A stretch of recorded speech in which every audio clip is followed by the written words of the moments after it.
Acho que ainda não habilitou, porque estou esperando o sinalzinho ficar vermelho ali.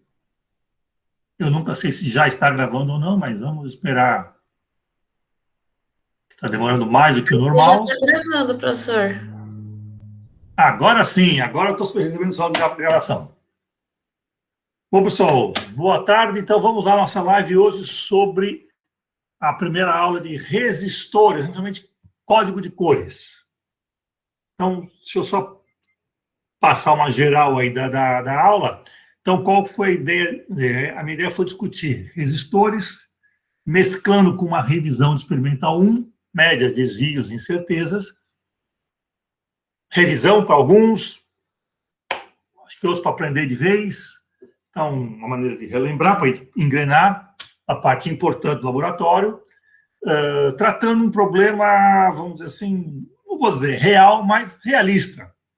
Um problema onde vocês têm que tomar uma decisão de compra ou não de um lote de um material qualquer, no caso resistores, a partir dessa medição. Então, vocês vão pegar um lote de 100 valores, vão medir média, desvio, calcula média, desvio, incerteza, tudo mais, e definir compra ou não, ou recomendar compra ou não.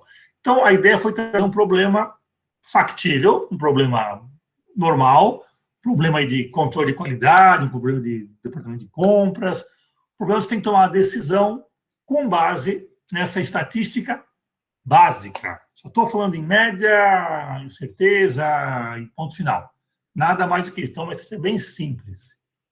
Usando como dados a resistência de um resistor medida com um ohmímetro. Então, aí a gente coloca um pouco de ohmímetro, entra com um instrumento de medida, incerteza instrumental, entra com manual do usuário, uma coisa que ninguém gosta, mas é bom consultar de vez em quando. E nesse meio caminho, algumas provocações para despertar em vocês alguns comportamentos. Não digo desenvolver, porque não é o momento aqui, não é o lugar correto, mas pelo menos que vocês coloquem para fora alguns comportamentos, algumas sensações e comecem a perceber que um laboratório de física pode ser mais do que um mero laboratório de física. Dá para se preparar também em termos de algumas habilidades comportamentais. Então, essa aqui é a proposta da disciplina. Tá? Então, vamos para a nossa live. Estou aqui para tirar dúvidas sobre o tema. Então, vocês já estudaram, já devem ter rascunhado aí um relatório, já viram os dados, então devem ter dúvidas. Estou aqui para isso. Vamos lá, podem perguntar à vontade.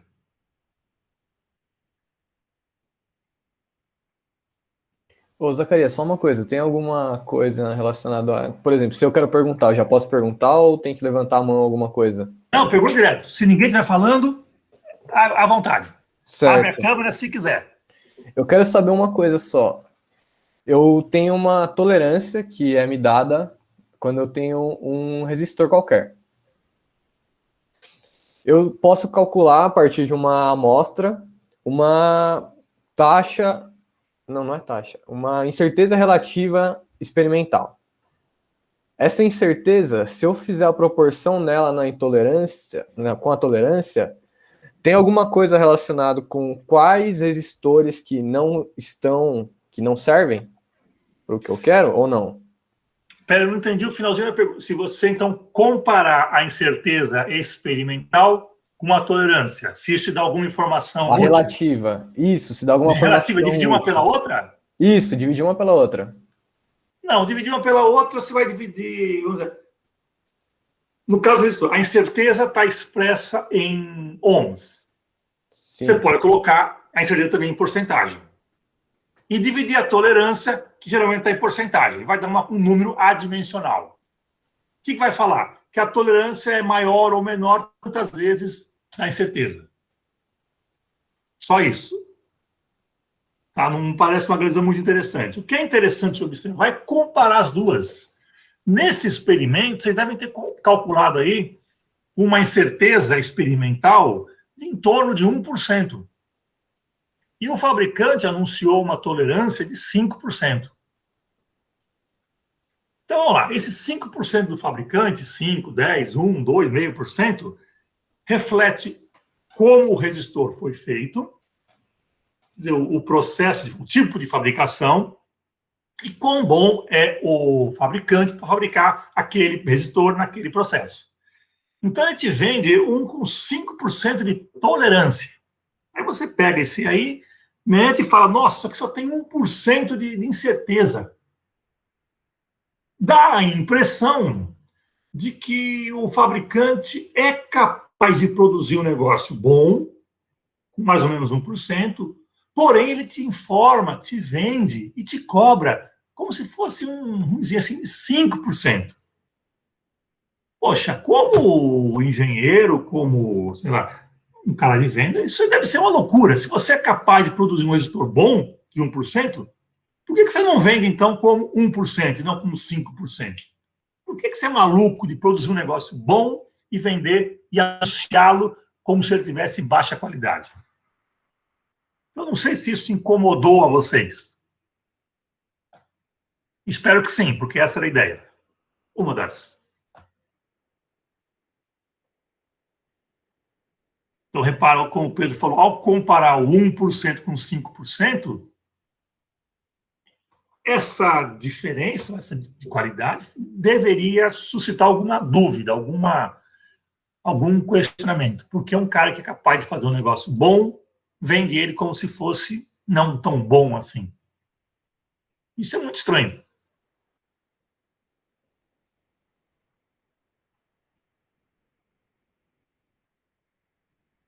Alguma sugestão? Professor, e outra coisa também, além disso, que eu reparei, tem o fato de que o fabricante especifica que o resistor é de 6,8 quiloohms com 5%. Só de olhar aí, eu já sei que não vai estar na faixa pedida. Esse 5% vai exceder a faixa do projeto, que é de 6.762 a 6.880. Esse 5% já excede. Tipo, eu teria que fazer todo o cálculo? Sim, porque justamente isso que eu quero que você conclua lá no final. Então você tem uma expectativa boa, isso é legal. Você pegou lá 5 e falou, esse negócio vai dar errado. Bom. Você começa a ter uma primeira interpretação. Cuidado com o vício, de achar que ela é verdade. Não, é uma primeira hipótese. Com esse cuidado, você vai verificar se realmente o lote que você pegou, aquela amostra de 100 resistores, atende ou não a especificação do projeto, aquele limite máximo e mínimo. Então, você já tem realmente uma expectativa de que vai dar coisa errada, concordo, tá bom, mas você não mediu ainda. Então, você vai medir um lote e, a partir desse lote, dessa amostra de 100, numa população de 100 mil, você vai tirar informações. Então, aí começa a entrar a brincadeira da estatística, da interpretação de valor médio, de desvio padrão, de incerteza instrumental, de certeza experimental e tudo mais. Então, você tem uma boa intuição. Tá, tem lógica. Mas tem alguns detalhes a mais que ainda, eu acho que não ficaram claros. Porque eu escondi, mas é verdade. Vou falar, daqui a pouco eu vou revelar isso aí. Beleza. Não sei se alguém já avançou, já percebeu, conhece a diferença do que eu estou falando aí. Ou não, do que eu não estou falando, na verdade. O que eu quero agora é criar uma insatisfação. Esse 5% contra o 1% medido.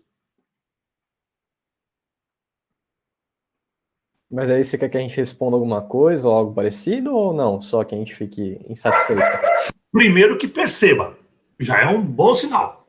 Pô, deu diferente, deu muito melhor do que o fabricante fala. Depois fique incomodado. Por que o fabricante me entrega um negócio bom e fala que não é tão bom assim? Então, esse movimento é legal. Daqui a pouquinho vocês vão descobrir o que está por trás disso. Que é vamos dizer assim, um erro, um conceito errado, muito comum em sites didáticos que eu vejo aí pela internet fora. Então, eu quero traumatizar vocês um pouquinho para que quando vocês descubram o que está acontecendo, falem, pô, mas era só isso. Eu passei tanto tempo me pensando isso. Esse trauma vocês não vão esquecer nunca mais. Então, é um trauma, vamos dizer assim, metodológico, didático. Vocês vão lembrar para o resto da vida isso. E, conhecendo esse problema, vão extrapolar para outros. Porque essa mesma questão que vai explicar a questão do resistor também é aplicado em muitíssimas outras áreas aí da engenharia. Da engenharia, da ciência, do comércio e tudo mais. Então, tem algum jogo entre tolerância e incerteza. O que está acontecendo aí? O que é essa tolerância de 5% quando eu meço uma incerteza de 1%? Aí tem algo. Então, eu quero que vocês percebam que aí tem cheiro de coisa estranha. Os números, como eu digo, eles falam, os números tentam te informar alguma coisa. Se você souber falar com eles, vai bater um bom papo. Tá? Eles vão te dar um monte de informação. Mas você tem que ter essa habilidade de conversarmos assim, com os números. A informação está aí.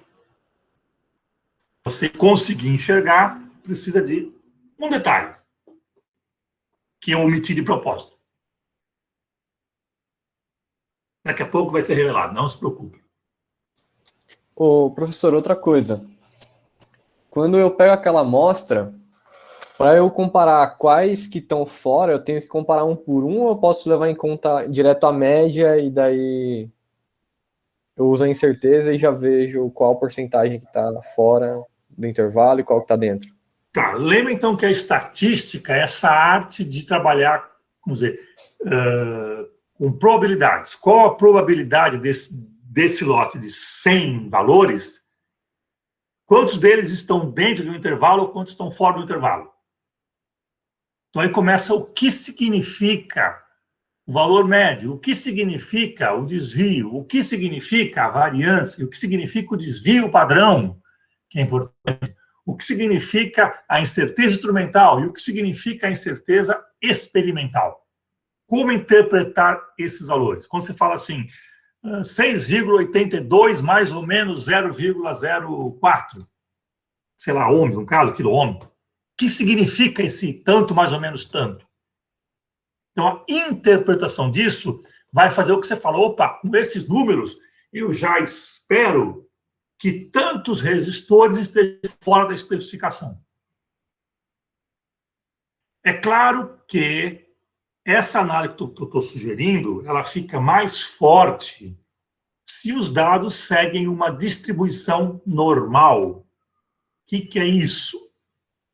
É aquela na qual você tem um valor médio. A probabilidade de encontrar um valor um pouquinho maior do que o valor médio é igual a de um valor um pouquinho menor. Há uma simetria. Tá? Então, se você cometeu uma medição maior do que a média, você deve cometer uma outra menor e elas vão se anular. Então, essa probabilidade para mais e para menos é igual. É uma distribuição simétrica. Então, essa é uma primeira característica de uma distribuição que a gente chama de normal, que, no caso limite, vai gerar aquela gaussiana que vocês estão acostumados.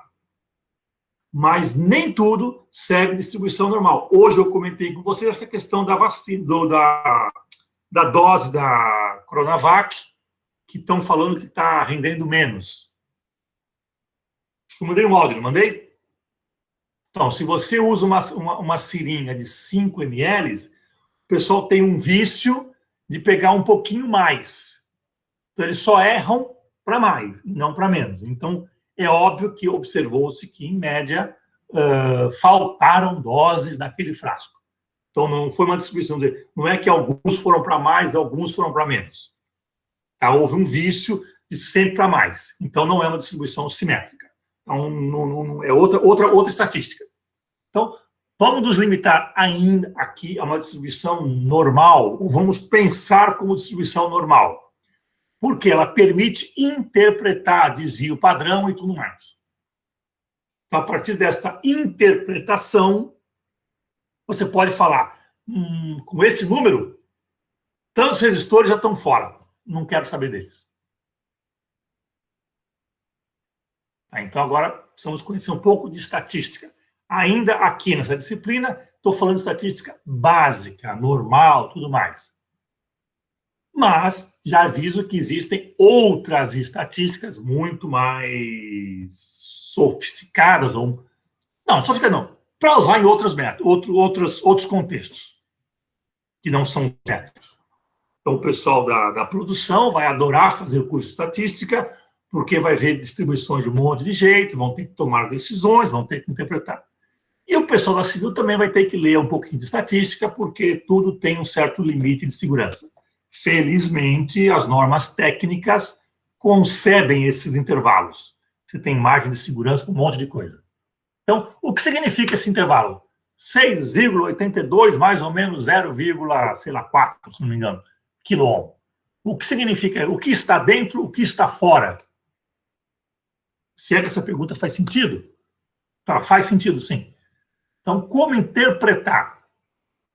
E para que fazer a conta é a coisa mais fácil que tem. Agora, o que significa? Então, esse é um outro aspecto que eu gosto de tocar nessa disciplina. Interprete tudo. Tá? Se você não souber interpretar, não tem graça nenhuma. Então, converse com os números. Eles têm muito a te falar. Então, o que você conclui quando olha lá aquele valor tanto, mais ou menos intervalo tanto? Você consegue tirar alguma conclusão disso?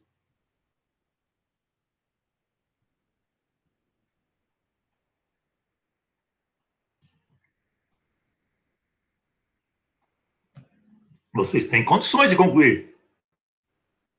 Porque nós já comentamos lá atrás, Física 1, inclusive, também agora lá na Infoteca, que numa distribuição normal, aquele intervalo de mais ou menos um desvio padrão, tá? Se você pegar aquela gaussiana e calcular aquela área embaixo da curva, aquela integral, essa área vai dar em torno de 68% da área total.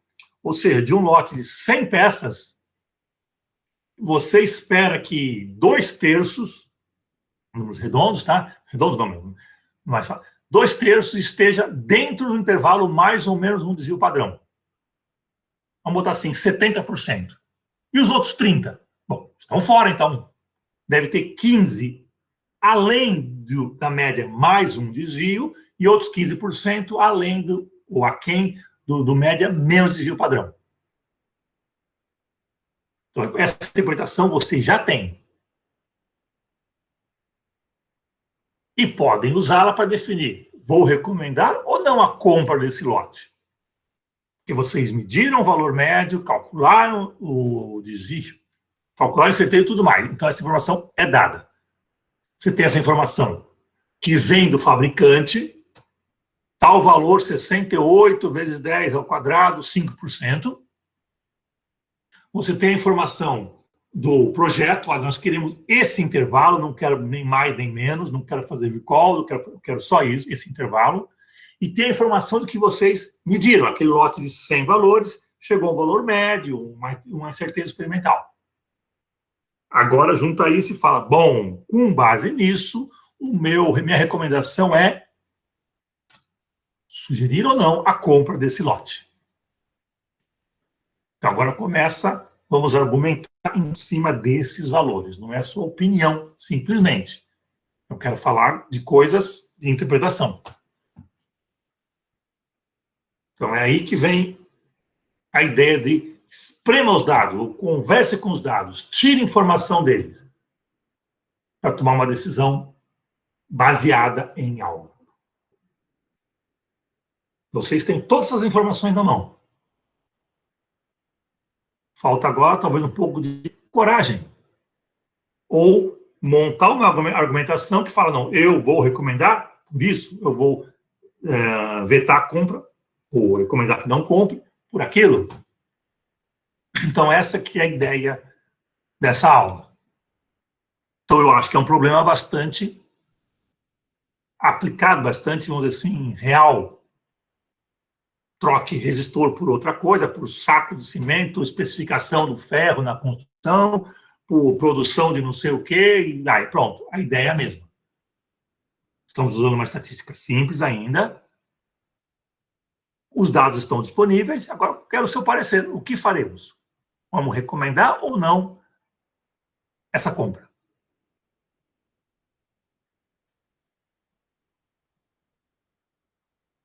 Então, aí eu digo, dar sentido às coisas. Então, qual a argumentação que você vai usar, como você vai trabalhar com os dados para recomendar sim ou não a essa compra. Esse é o relatório.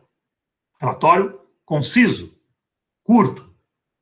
Tabela de dados, análise dos dados, ali as contas que vocês fizeram, usando uma planilha de cálculo, sem problema algum. E aí a parte que interessa, interpretação de tudo isso e a conclusão final. Eu recomendo isso. Pronto, só isso. O relatório não deve ser muito extenso, não precisa ser muito extenso. Eu quero que vocês sigam uma linha de raciocínio para chegar lá. Já coloquei lá na aula, deixa eu voltar aqui, eu estou com a aula aqui, lá no escritório, já chegaram no escritório, provavelmente, tem a planilha, mas antes... Peraí, eu passei aqui já.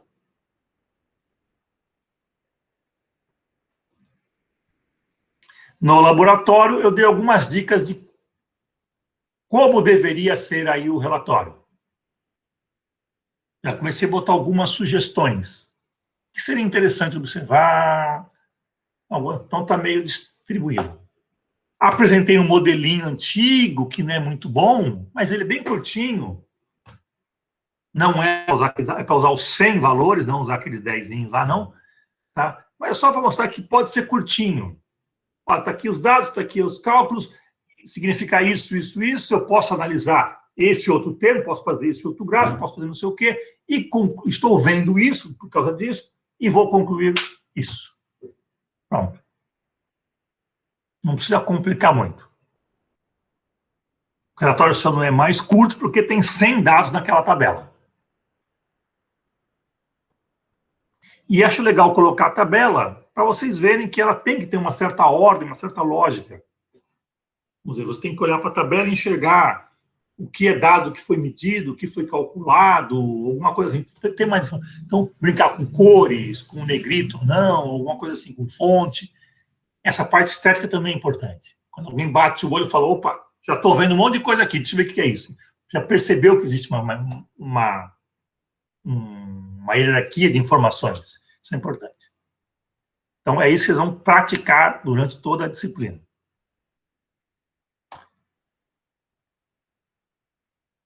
Bom, mas isso é Física Experimental 1, isso vocês já sabem. Então, vamos lá, outras dúvidas?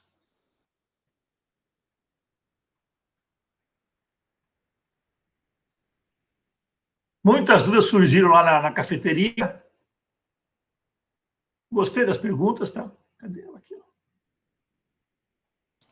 Ô, Zacarias, eu tinha uma relacionada com a fórmula de impedância, que impedância ao quadrado é igual a resistência ao quadrado, mais uma outra coisa ao quadrado que eu não lembro o que era. Eu gostaria que você me explicasse como é que funciona a fórmula. Mas se não chegou ainda o momento, tudo bem, pode deixar para depois. Então vamos lá, mais ou menos isso. Em que momento da ciência ou da física surge o conceito de impedância? Ele vai surgir quando você começa a falar em corrente alternada. Tá? Que aí vai surgir um outro comportamento de capacitores, resistores, de indutores, que depende da frequência. Então, em corrente alternada, nasce o conceito de reatância e impedância. Uma interpretação crua para agora. Impedância é a resistência equivalente de um circuito. Então, você pode escrever o V igual a RI, você pode escrever também o V alternado, eficaz, quem sabe, igual a impedância vezes corrente eficaz. O V igual a RI também, V igual a ZI, impedância que você Z. É a mesma ideia, resistência equivalente. Tá? Então, não sei se aí você perguntou sobre impedância. Tá? Foi um pouquinho mais... Também, é que eu tinha visto uma fórmula que impedância ao quadrado era igual a resistência ao quadrado mais a reatância que você falou. Mas aí o uso é para isso, né? Corrente alternada. Tá. Você está falando então de reatância do capacitor ou reatância do indutor. Tá? É uma maneira de calcular essa resistência equivalente. Como você calcula? Tem um termo resistivo, tem um termo capacitivo e um termo indutivo. Mas o que significa todo esse termo? Tem uma raiz quadrada. O que significa tudo isso? Resistência equivalente daquele circuito. Pô, então por que eu chamo de impedância? Porque a resistência não varia com a frequência. Então, se eu quero falar de uma resistência que varia com a frequência, eu tenho que chamar de outra coisa. Impedância. Um resumo bem rápido da história toda. Certo, tá? Obrigado. Mas tem uma questão mais interessante. Impedância também é usado, por exemplo, na ótica. Tá? Se a tua casa tem uma fibra ótica, em algum lugar o laser teve que entrar nessa fibra. Parte da luz bateu na fibra e foi refletida. Dançou, perdeu o sinal. E a grande maioria atravessou, transmitiu para a fibra. Isso você vai usar no teu computador. Então, quanto que reflete, quanto que você perde, ou quão fácil é a luz vir de um meio e entrar numa fibra ótica? Essa dificuldade de transmissão, a gente também chama de impedância. Tem a impedância mecânica, quando você vai fazer um exame de ultrassom, e o cara bota lá aquela sonda em você, e bota um creminho lá, aquele gel, o que ele está querendo fazer? Com que o sinal de ultrassom passe para o teu corpo, para que gere o eco e você consiga medir. Então, se a impedância for grande, o sinal bate na pele e volta. Você não vai medir nada. Você precisa ajustar essa dificuldade do sinal do teu sensor de passar para o teu corpo. Então, você também chama de impedância. Então, a impedância mede a dificuldade de algo ser transmitido, de maneira bem geral. Tá? Então, ela é muito mais do que eletricidade. Vamos falar um pouco disso daqui a umas 4 ou 5 aulas e um pouco mais quando chegar em corrente alternada. Mas tem impedância de tubo. Como, vamos dizer, você tem um tubo, você fez vácuo numa ponta. Esse vácuo, como é que ele é da outra ponta do teu tubo? É igual, é maior, é menor? Ou você botou pressão, como é que faz? Então, toda essa dificuldade é impedância. E vamos falar de impedância mais para frente. Por enquanto, resistência. Bem simplesinho ainda. Resistência equivalente. Série paralelo, tá bom demais.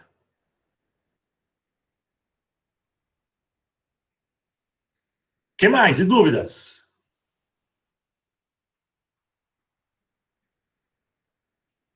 Muitos perguntaram aí da variância, do desvio padrão. Então, repara que isso tem interpretação, não é só continha. Não, significa algo.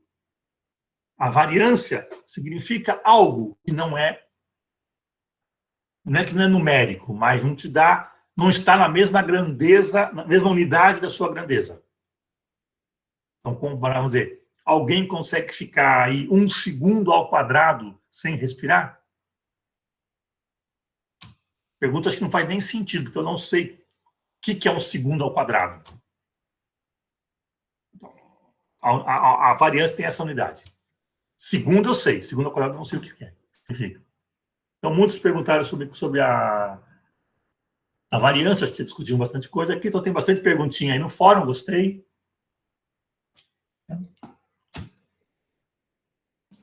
Zacarias, outra coisa. O que eu tenho que analisar para falar quantos % da amostra não prestam? Eu tenho que fazer as tabelinhas, tipo o histograma? Pode ser. Você pode fazer na força bruta, contando, sim, não, sim, não, sim, não. Eu pensei em fazer contando, sinceramente. Porque você tem 100 valores. Sim, sim. Se eu te desse 10 mil, você ia ficar, não, peraí, agora eu não consigo. Mas quem vai medir 10 mil? O robozinho. Tem uma esteira de produção, ele vai medindo. Enquanto você dorme, ele mede. Quando você chega no dia seguinte, tem a tabela lá com tantos mil dados. Então, você pode analisar sem contar um por um. Você até pode fazer força bruta, porque são 100. Mas o ponto que eu queria chegar é, para eu fazer esses dados, eu preciso levar em consideração a incerteza instrumental ou a experimental? Experimental, que é uma mistura de instrumental com desvio padrão. Da onde vem o desvio padrão? Vem da variância, que vem dos desvios, da diferença em relação ao valor médio, ou seja, da dispersão em torno da média. Então, nessa linha, nasce média, desvio, variância, desvio padrão. Então, ele vem aqui numa, vamos dizer assim, numa sequência devido à dispersão. E o instrumental? Vem da fabricação do instrumento. Você não precisa nem medir. Basta você projetá-lo. Quando você junta vamos dizer, a sua incerteza do instrumento com a sua dispersão das amostras, junta tudo, você vai ter a incerteza experimental. Ela tem dois termos, instrumento e dispersão das medidas. Então, eu acho que eu fiz alguma coisa errada, porque se eu usar a minha incerteza, quase todos vão sair. Então, está muito grande. É, exatamente. O que esperaria numa distribuição normal? Que 2/3 esteja dentro do intervalo. Tá. Sim. Assumindo distribuição normal. É a maneira de você verificar rápido a conta. Fez a continha, bateu o olho, nossa, tá assim, não, a maioria tá dentro, perfeito. Mas eu acho que eu sei por que tá acontecendo isso. Porque eu usei, para calcular a incerteza instrumental, eu não usei a menor medida dividido por 2. Eu utilizei o IEC 485. E a gente está medindo quase 7K de resistência, assim, 7K de ohms. E na faixa é 20K, a faixa que a gente usou. Uhum. Então, acho que por isso que fazendo assim deu muita diferença. Não muito, não. Porque você tem lá 7.000 números redondos ohms. A incerteza é de 0,5%, não é? É isso, 0,5%, mais ou menos 5 vezes a resolução.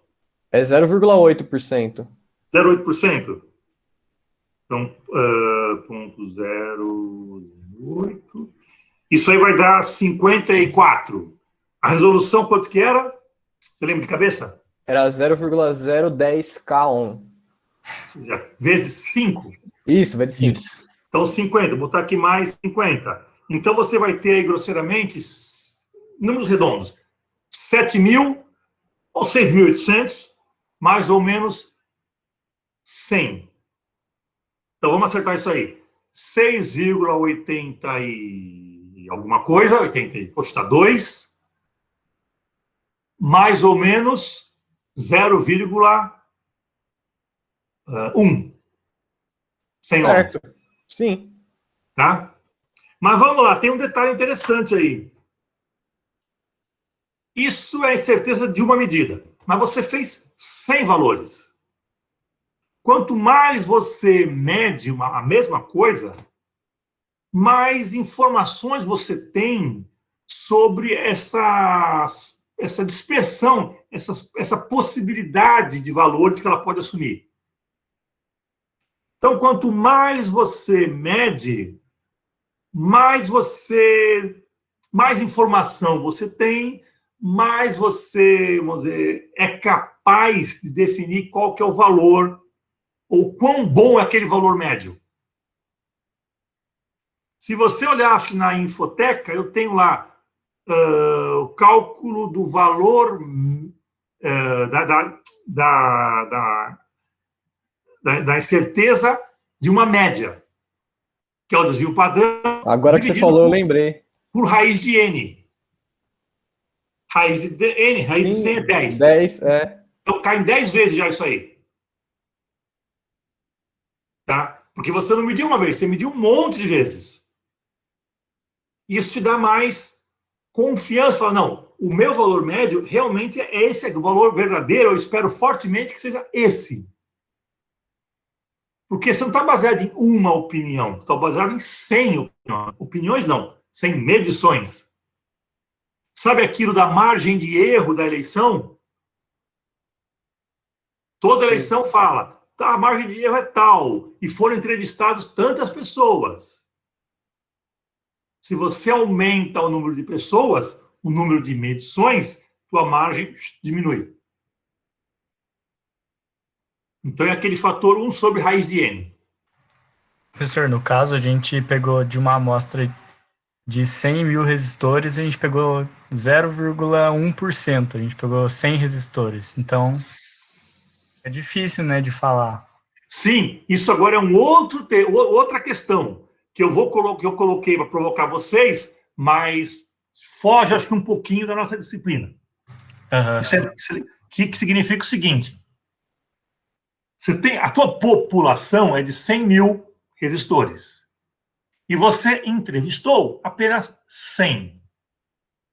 Então, quanto que você consegue, a partir de 100, extrapolar o resultado para a população? Então, quando você entrevista 100 pessoas, você pode falar o que 100 mil vão fazer? Então, isso é uma questão legal da estatística, que eu não quis entrar muito nessa aula ainda. Eu comento uma coisa rapidamente, mas que fique na sua cabeça. Você está usando uma amostra. A amostra não é igual à população. Se você poupou serviço pegando uma amostra, e se a amostra é pequena, você tem pouca informação. Portanto, a sua conclusão é frágil. Como frágil? Margem de erro muito grande. Se você tivesse medido 1000 vezes, 10 mil vezes, seria melhor. Então, já existe uma fragilidade na estatística. Nós estamos analisando 0,0%, que você falou. Só 100 em 100 mil. Isso é uma metodologia que eu vou chamar assim de frágil. Ah, é errada? Não sei. Se custar muito fazer uma medição e você conseguiu fazer 100, tá bom demais. Agora, se foi automática, que preguiçoso, hein? Por que você não mediu logo 100 mil logo, então? Se é uma esteira com o robozinho medindo, manda ele medir toda a amostra, toda a população e joga na planilha de cálculo. Deixa de ser preguiçoso. Por que pegar só um pouquinho? Ah, não, porque eu não tenho tempo. Ah, bom, então peraí. Então, a cada restrição que você coloca é muito caro fazer a medida, não tenho tempo, eu não tenho recurso humano. Tudo bem, você pode botar essas condições na tua metodologia. Vai pagar um preço. Quanto mais restrição, menos você conhece sobre aquilo. Isso é estatística. Isso é, eu digo, a beleza da estatística. Ela permite que você quantifique, de certa forma, essa sua limitação. Você não pode falar qualquer coisa baseada em qualquer dado porque você cismou. Isso é fake news. Não é admitido na ciência, não é admitido no mundo técnico, na engenharia. A gente já poderia meio que descartar esses lotes ou tentar sugerir para fazer uma medição maior? Poderia sugerir, baseado no que acabamos de falar. Tá. Mas você poderia descartar com a mesma, argumentação? Você tem um argumento forte para descartar? Só depois dos cálculos, né? Depois dos cálculos. Ou seja, faça ciência. É isso que eu quero. Use um argumento técnico. Não é opinião. Não é eu não gostei dessa coisa aqui, não vou aprovar esse lote. Não tem nada a ver isso aí. Eu quero que os números se falem. Olha, com esses dados aqui, não vou comprar. Não, com esses aqui, com esses aqui eu recomendo. Porque tem consequência. Comprou um lote inadequado, vai ter recall, vai ter prejuízo, vai ter problema. Deixou de comprar um lote bom, você não produz, também tem problema. Então, qualquer decisão tem consequência. Bem-vindo ao mundo real. Felizmente, ainda é um mundo simplinho, simulado, que você pode errar à vontade aqui. Mas talvez um dia o seu erro custe seu emprego ou a vida de alguém. Então, nós estamos num problema bem simplesinho. Agora é hora de errar, de falar besteira, de testar, de buscar. Mas é para treinar, porque um dia você vai ter que tomar uma decisão que pode ser importante, que pode, vamos dizer, a vida de muita gente pode depender da tua decisão. E aí não, é bom não errar. Professor, eu não entendi muito bem quando você falou como que o aumento da amostra afeta a minha média lá. Tipo, como essa... Tipo, vou de 100 para 1000. Muda, tipo, na precisão da minha média ali? Como que é? Essencialmente, a média, não, vamos dizer, se você me disse os 100 mil valores, o valor médio seria exato, porque você mediu todas as possibilidades. Bom, mas nós pegamos uma amostra, então o valor médio ele é aproximado. Quão aproximado? Ou quanto que você confia que aquele valor é o correto? Ou quanto ele pode variar para mais e para menos? Qual que é a incerteza associada à média? Isso. Isso é a incerteza de uma medida por raiz de n. Ah, demorou. Tá? Tá. Então, repara, você continua com a incerteza, porque você mediu só 100 vezes. Se medisse uma, seria pior. 1000 seria melhor. Tá? A incerteza medida dividido por raiz de 100. Raiz de 100. Tá. Você tem mais confiança no teu valor médio porque você mediu 100 vezes. Ah, tá bom? Bom, não sei, tá bom ou não é uma interpretação. Mas se você medisse 1000, seria melhor ainda. E se medisse 10, seria pior. Agora, se isso atende à especificação, é outra coisa. Uma coisa é caracterizar os dados com aquele intervalo. Agora, a tua decisão depende de comparar esse intervalo com a especificação solicitada ou imposta. Agora já é uma questão, sei lá, gerencial, uma outra questão de decisão. Tomada de decisão. Faz parte da indústria 4.0, educação 4.0, mundo 4.0 e sei lá o quê. Soft skills. Que é uma das coisas que eu quero cutucar vocês aqui. Fazer a conta, qualquer Excel, qualquer calc faz. Interpretar, opa, não é tão direto assim. Então, esse que eu quero que vocês façam.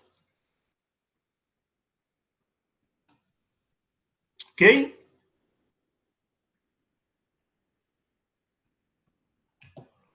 Algo mais sobre resistores?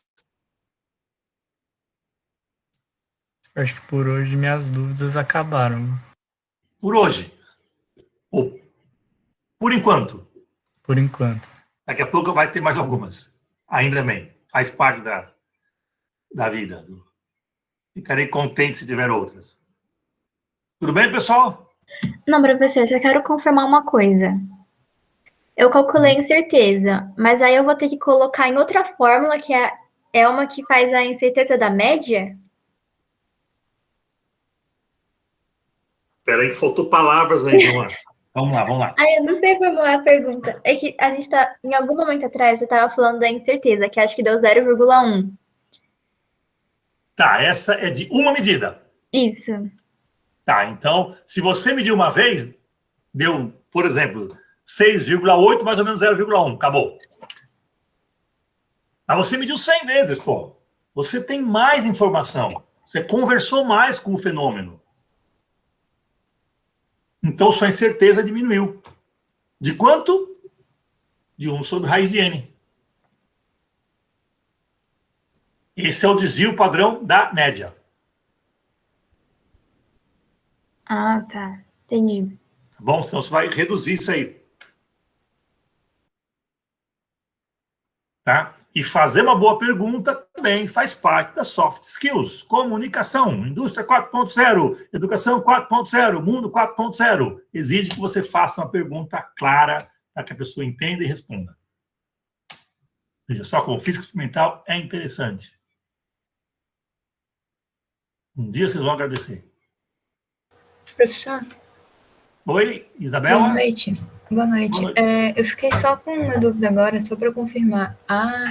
incerteza experimental, a gente faz fazendo a raiz quadrada da soma dos quadrados da incerteza instrumental com desvio padrão, certo?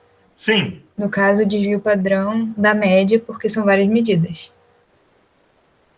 Então, Isso. então, para eu descobrir a incerteza experimental, eu tenho que já usar esse desvio padrão da média, né? Sim, você vai calcular o desvio padrão. Naquelas continhas, divide por n menos 1, tá? Tudo bem. Chega no desvio padrão daquele conjunto de medidas. Daí eu elevo ele ao quadrado e somo com a incerteza. E guarda. Leva ao quadrado e guarda. Vou ver o segundo termo agora. O segundo termo me fala quão bom é aquele instrumento. Uhum. Tá? Para medir uma medida, ele tem aquele valor. Para medir 100 medidas, ele fica 10 vezes melhor. O erro do instrumento fica 10 vezes menor. Então, o erro instrumental, ou a incerteza instrumental, Dividido por raiz de n. Eu também vou ter que fazer essa divisão. Só do instrumental. Entendi. Então, eu vou ter que de cada um que eu descobri, eu vou ter que fazer essa divisão por raiz de 100 para achar o da média. Não. Você tem lá 2 termos. Um termo é o desvio padrão. Você calculou já. Sim. 1 sobre n menos 1, raiz quadrada do desvio ao quadrado. Somou tudo, tá. Desvio padrão. Guarda ele. Chegou variância, desvio padrão. Guarda. Qual que é a outra parcela? É o manual do instrumento, aquele 0,8%, mais ou menos 5 resolução, dividido por raiz de n. Ah, entendi. Mas qual porcentagem de quanto? Do valor médio. Entendi. Como eles variam muito pouco, então 0,8% de 6,82 kΩ, mais ou menos, mais a resolução, dividido por raiz de n. Isso é um instrumento. Ah, entendi. Então, essa divisão pela raiz do n, eu vou fazer na incerteza do instrumento. Isso. Ah, não, beleza, entendi. Ou seja, o seu instrumento não vai te atrapalhar muita coisa, não. Entendi. E essa incerteza do instrumento é aquela que está no manual, né? Na tabela do manual. Isso. E aí você vai ter um intervalo que eu espero que 70% dos valores daquele 100 esteja dentro. Beleza, entendi. Obrigada. Espero 15 para mais, 15 para menos. Beleza. Obrigada, professor.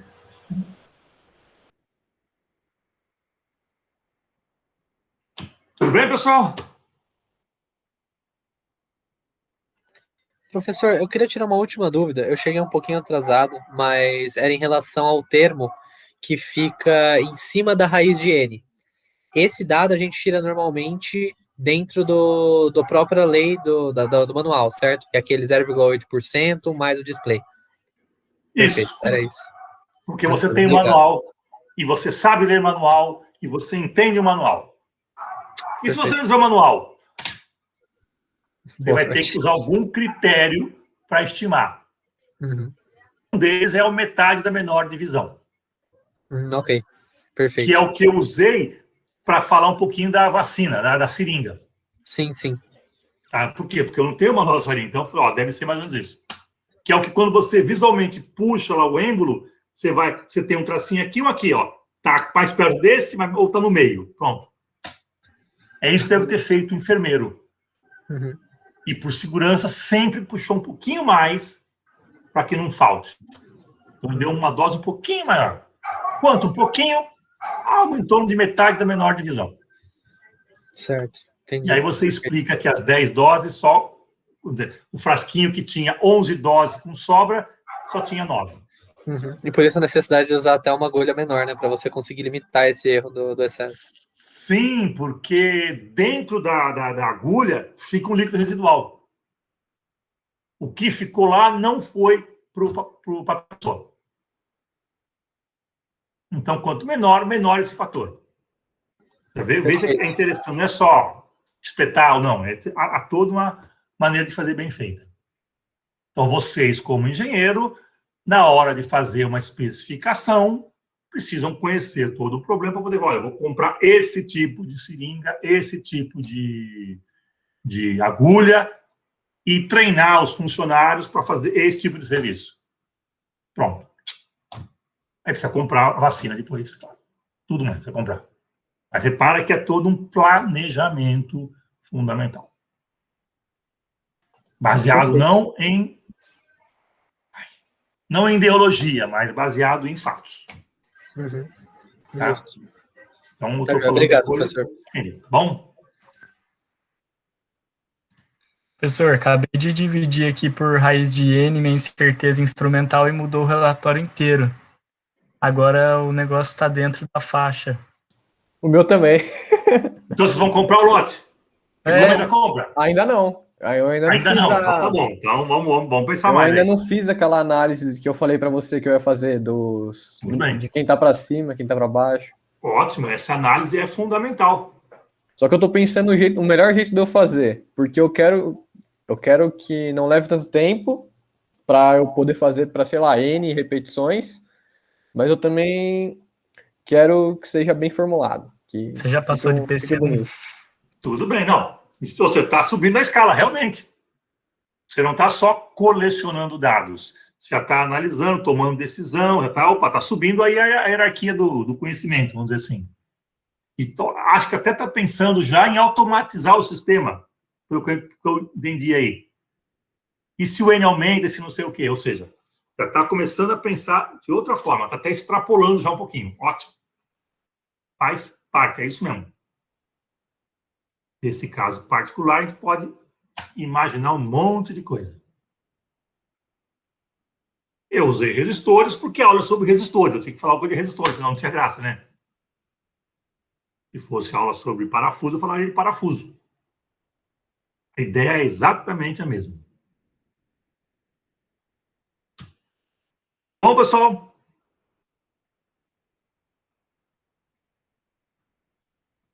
Podemos encerrar por aqui?